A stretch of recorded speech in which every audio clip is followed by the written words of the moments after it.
সরলপুর গ্রাম পঞ্চায়েতে প্রধানের বিরুদ্ধে অনাস্থা অপসারিত গ্রাম প্রধান। গত মাসে হাইকোর্টের নির্দেশে প্রধানের বিরুদ্ধে অনাস্থা প্রস্তাব জমা দিয়েছিলেন পঞ্চায়েতের ২৬ জন সদস্যের মধ্যে ১৬ জন সদস্য। এরপর মঙ্গলবার ১৬ জন সদস্য উপস্থিত থেকে অনাস্থা ভোটে প্রধান হাসিনা বিবিকে পদ থেকে অপসারিত করে। ঘটনাকে কেন্দ্র করে সরলপুর গ্রাম জুড়ে ব্যাপক রাজনৈতিক চর্চা শুরু হয়েছে। মানসিক স্বাস্থ্যের জন্য সবার আগে যে নামটি মনে ভেসে ওঠে, সুস্থ মনের ঠিকানা মনোবীক্ষণ। যোগাযোগ নাম্বার 7477799513। রানীতলা থানার সরলপুর গ্রাম পঞ্চায়েতের রাজনৈতিক টানাপোড়েনের মধ্যে প্রধান হাসিনা বিবির বিরুদ্ধে অনাস্থা আনল পঞ্চায়েত সদস্যরা। গত মাসের ১৩ তারিখে প্রধানের বিরুদ্ধে অনাস্থা প্রস্তাব জমা দিয়েছিলেন পঞ্চায়েতের ২৬ সদস্যের মধ্যে ১৬ জন সদস্য। এই ১৬ জনের মধ্যে ১০ জন তৃণমূলের, ৫ জন কংগ্রেসের এবং ১ জন সিপিআইএম এর। জানা যায় ওই ১৬ জন সদস্য যৌথভাবে হাইকোর্টের নির্দেশে প্রধান হাসিনা বিবির বিরুদ্ধে অনাস্থা আনে। এরপর মঙ্গলবার ১৬ জন সদস্য উপস্থিত থেকে অনাস্থা ভোটে প্রধান হাসিনা বিবিকে পদ থেকে অপসারিত করে। আমরা বিগত দিনে দেখেছি যে পঞ্চায়েতে একটা সার্টিফিকেট, ওয়ারিশন সার্টিফিকেট নিয়ে আসতে যায়, তাতেও টাকা নেওয়া হয়, বা অন্য কোনো সার্টিফিকেট নিতে হয়, তাতেও টাকা নেওয়া হয়। বিভিন্ন ধরনের দুর্নীতির সঙ্গে এই প্রধান জড়িত। তাই এই প্রধানের বিরুদ্ধে আমরা স্বচ্ছ গ্রাম পঞ্চায়েত নির্বাচনের জন্য, স্বচ্ছভাবে এই পঞ্চায়েত চালানোর জন্য আমরা অনাস্থা নিয়ে এসেছি। নতুনভাবে আমরা পুনরায় গঠন করে আমরা স্বচ্ছভাবে পঞ্চায়েত নির্বাচন।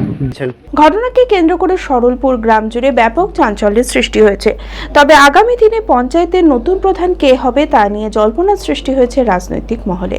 আমাদের এখানে একটা যৌথভাবে আমাদের তৃণমূল কংগ্রেস, সিপিআইএম এর একটা আছে, প্লাস কংগ্রেস, যৌথভাবে একটা মহাজোটের আমরা একটা এই দুর্নীতিগ্রস্ত প্রধান এবং বেঈমান প্রধান। আপনারা জানেন যে যখন প্রধান গঠন হয় তিনি এক দলের নির্বাচিত, আর এক দলের সমর্থনে প্রধান হয়েছিলেন, বেরিয়ে এসে আর এক দলে বলেছিলেন।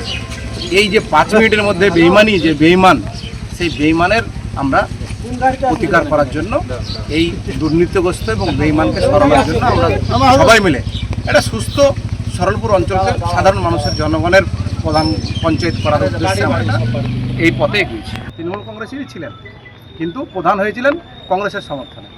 সেই সময় বেরিয়ে এসে আবার তৃণমূল কংগ্রেসের পতাকা ধরেছে, কারণ তৃণমূল কংগ্রেসের 14টা মেম্বার ছিল এবং বিরোধীদের 12টা ছিল। এখান থেকে আরও 4 জন যে ওইখানে গিয়ে ওদের হয়ে প্রদান করে তারপরে বেরিয়ে এসে আবার তিনি উল্টে দিলেন যে না, আমি তৃণমূল কংগ্রেসের। ধারাবাহিক সাফল্যের পর এই বছর নিট পরীক্ষায় অভাবনীয় সাফল্য জেড একাডেমি। 2026-এর নিট পরীক্ষায় সফল হয়েছে 16 জন ছাত্রছাত্রী। আমাদের সুবিধা ডিজিটাল ক্লাসরুম, 24 আওয়ার্স সিসিটিভি, ছেলে ও মেয়েদের পৃথক ক্লাসরুম ও হোস্টেল, নিয়মিত DDP, problem solving and doubt clearing class, কলকাতার অভিজ্ঞ শিক্ষক মণ্ডলী, স্বাস্থ্যসম্মত রুচিশীল খাবার, নিট বেসিস পড়াশোনা, কালচারাল অ্যাক্টিভিটি, গেস্ট টিচার দ্বারা মোটিভেশন ক্লাস, সবুজে ঘেরা পরিবেশে 24 ঘন্টা বিশুদ্ধ জল ও বিদ্যুৎ পরিষেবা। 2027-এর নিট ও জেইই পরীক্ষায় সফল হতে আজই আসুন জেড একাডেমিতে। বিশদে জানতে যোগাযোগ করুন। ঠিকানা জেড একাডেমি, সারগাছি রামকৃষ্ণ মিশনের সন্নিকটে, বহরমপুর, মুর্শিদাবাদ। Mobile number 9836187795।